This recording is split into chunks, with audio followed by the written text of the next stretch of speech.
This video was recorded on my iPhone. Any shakiness, blurriness, or quality concerns? Sorry. This video is meant to share and help grow the community. Now to the video. Okay, this is how I get my texture for the ceiling tiles. And this is a tool that my good buddy, 796 Studios, clued me into. And a lot of this, we were using originally, or, he was suggesting it for, concrete brick texture, but I found it to be very useful. And I'm sure there's a whole lot of uses for this thing. And even, what is actually made for it is a use. So this is a great tool. Here it is. It's just a detailing tool with synthetic bristles. Anyway, I'm just beating this to death. Coming in, just trying to get that, that old, school like pot tile, even coming in sideways, because they were never perfect, right? Especially after we were throwing our pencils at it and stuff. But just beating it up, moving on to our next sheet, and just beating it up again. Going crazy with it.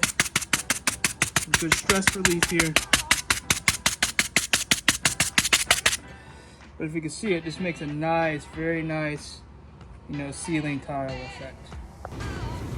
All right, so now that I've taken these pieces of foam that have been cut down about a quarter-inch into the foam, what I'm doing is painting the tops. Then I'll take them over the Proxxon, slice them down. They're pretty thin, so out of this I'll probably get 2 or 3 runs.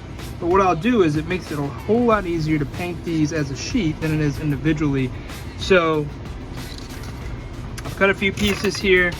I believe I can get what I need to complete the project. This is the, you can't tell, the drop ceiling tiles, right? So this is just how I'm gonna paint them. I've used a laser to basically engrave down 1/4 of an inch through this 1/2 inch foam, and then painting the tops, taking it over to the Proxxon, and then shaving, what I need for tile depth off, and then coming back and repainting again. This is how I'm doing it to basically make it a little easier, right, with the tiles, because tiles are small. Anyway, I'll show you what I do on the Proxxon next. All right, so now we're over at the Proxxon. We're going to set our depth here, which is set from the last time I used it. You can see it's very, very thin. And basically, I'm going to just slide this through and then cut these painted pieces off, and then start the whole process over again, where I will texture, paint, and then come back and cut. And it just makes it a whole lot easier to cut these little squares and texture these little squares. So that's my little trick for this project.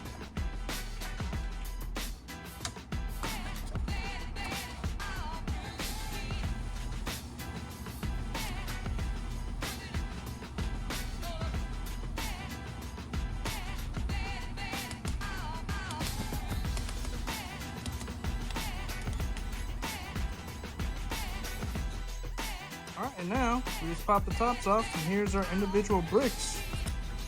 Or not bricks, but tiles. And then, underneath here, I have maybe 1 or 2 more I can do.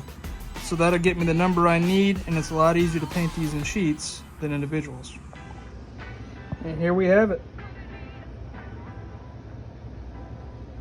Yeah, so this is the ceiling tile here. This is a completed side.